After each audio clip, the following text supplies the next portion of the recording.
সুন্দরভাবে সাফ বাঁধতে হয়ে যান, কাতার বাঁধতে হয়ে যান। যে মাইয়াত আছে জানাজার সামনে আছি, এবার ইমাম সাহেব আল্লাহু আকবার বলে যখন বুকে হাত বাঁধবি, আপনি বুকে হাত বেঁধে দিলেন। এবারে জানাজা পড়া শুরু হয়ে গেল। এই জানাজার টাইমে বন্ধুরে বায়াত বাণী কিন্তু আপনাকে পড়তে হবে না। নামাজ যখন পড়েন, এমনি নামাজ যখন পড়তে যান, যেগুলা রুকু সাজদা নামাজে আছি, আপনি ওই নামাজে বায়াত বাণী পড়বেন, দুআ ইফতিতাহ দুআ সানা পড়বেন, কিন্তু জানাজার নামাজে আপনাকে বায়াত বাণী পড়তে হবে না। আল্লাহু আকবার বলে যেমন বুকে হাত বাঁধলেন, সিনাতে হাত বাঁধলেন, আউযু বিল্লাহি মিনাশ শাইতানির রাজীম, বিসমিল্লাহির রহমানির রহিম পরে আপনি ডাইরেক্ট সূরাতুল ফাতিহা তেলাওয়াত করে দেন। সূরাতুল ফাতিহা গেল গোটাই সূরা।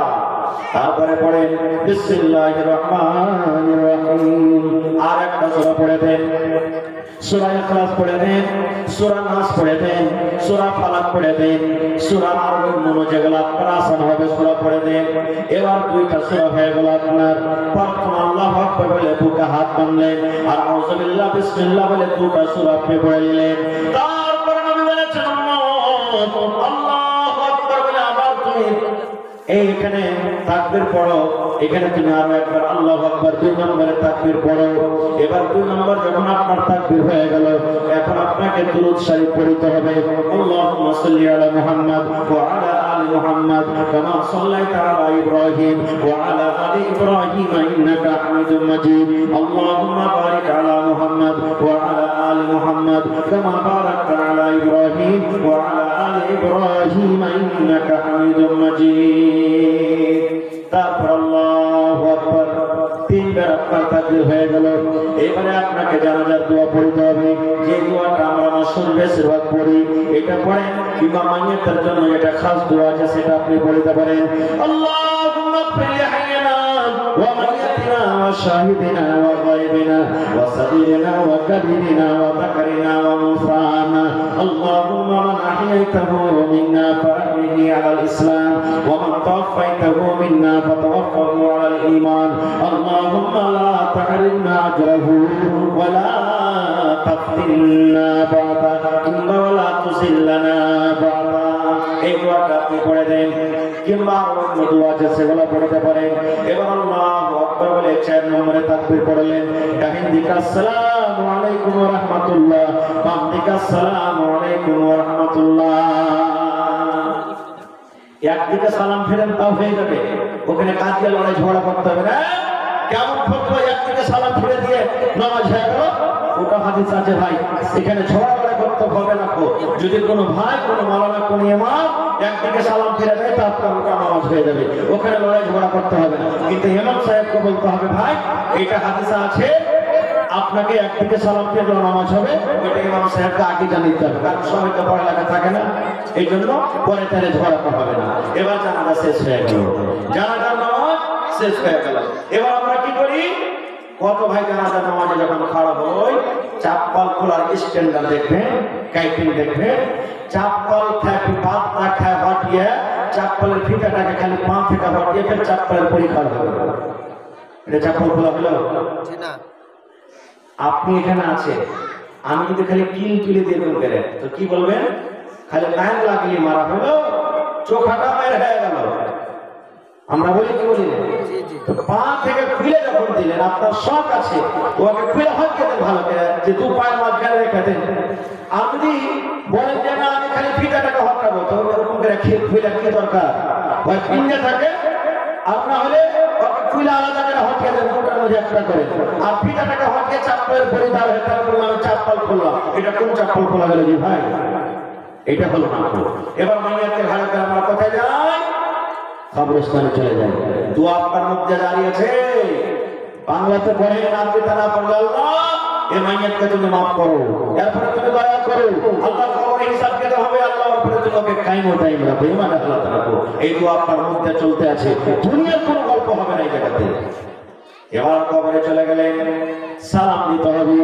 আমি স্টেজে এসেছি, আপনাকে সালাম দিয়েছি, দিয়েছি দিনে সালাম দিয়েছি, আপনি আমাকে উত্তর দিয়েছেন।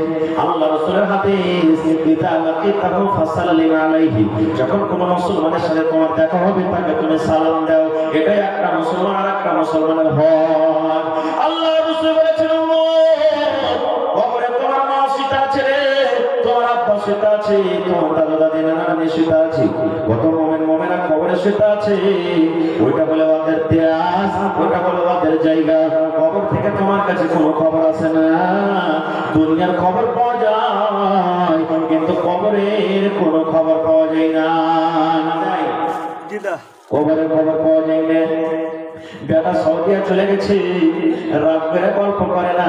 দেখবেন 6 মাস বছর কাটতে না কাটতে একবার আপনাকে কল দিবে, যদি দুনিয়াতে বাঁচি। বাপের বাড়িতে শ্বশুরের বাড়িতে বেটি চলে গেছে, মাসে 2 মাসে আব্বার খবর খাই দিয়েছে, আব্বা কেমন আছো, কিংবা বাপ আপনাকে জিজ্ঞাসা করে।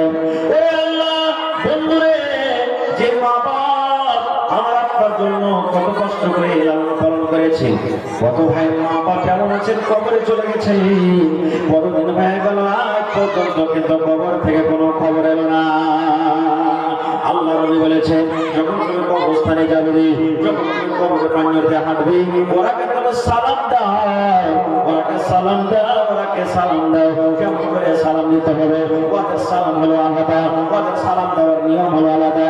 আল্লাহ রাসূল বলেছেন, এই কথা বলে তুমি তারাকে সালাম দাও, আসসালামু আলাইকুম আহলাদ দিয়ারি মিনাল মুমিনিনা ওয়াল মুসলিমিন ওয়া ইন্না ইনশাআল্লাহু বিকুম লালাহিকুন, নাসআলুল্লাহ লানা ওয়া লাকুমুল আফিয়া।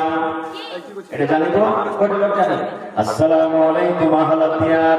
কবরস্থানে যখন যাবেন, কিংবা কবরের প্রাঙ্গণে আপনি গাড়ি চালিয়ে চলে যান, সাইকেলে চলে যান, হাঁটে চলে যান, কবরে আপনি প্রাঙ্গণে চলে গেছেন, মাটি দিতে গেছেন, ঘাস কাটতে গেছেন, ধান কাটতে গেছেন, কবরস্থান সামনে চলে এলো, আপনি দোয়াটা পড়ে দেন, আসসালামু আলাইকুম আহলাদ দিয়ার মিনাল মুমিনিনা ওয়াল মুসলিমিন ওয়া ইন্না ইনশাআল্লাহু বিকুম লালাহিকুন, নাসআলুল্লাহ লানা ওয়া লাকুমুল আফিয়া। এই দোয়াটা পড়তে হবে। কয়টা বার পড়ি ভাই? আমরা পড়ি না। এবারে মাইয়াতকে যখন কবরে রাখা হবে, তখন আমরা এখানে দোয়া পড়ি। এই দোয়াটা পড়ার পর আমরা সারা জীবনের মতন তাকে আমরা কফন করে দিই। কি দোয়া পড়ি এখানে? বিসমিল্লাহি ওয়া আলা মিল্লাতি রাসূলিল্লাহি সাল্লাল্লাহু আলাইহি ওয়াসাল্লাম। এটা পড়ি নাকি পড়ি? বিসমিল্লাহি ওয়া আলা মিল্লাতি ওয়া আলা সুন্নতি রাসূলিল্লাহি সাল্লাল্লাহু আলাইহি ওয়াসাল্লাম। ওরে সুবহানাল্লাহ, বেটির বিয়ে দিয়েছে, গাড়িতে যখন চড়বেন কত গলা গলি ধরে বেটি কাঁদবে।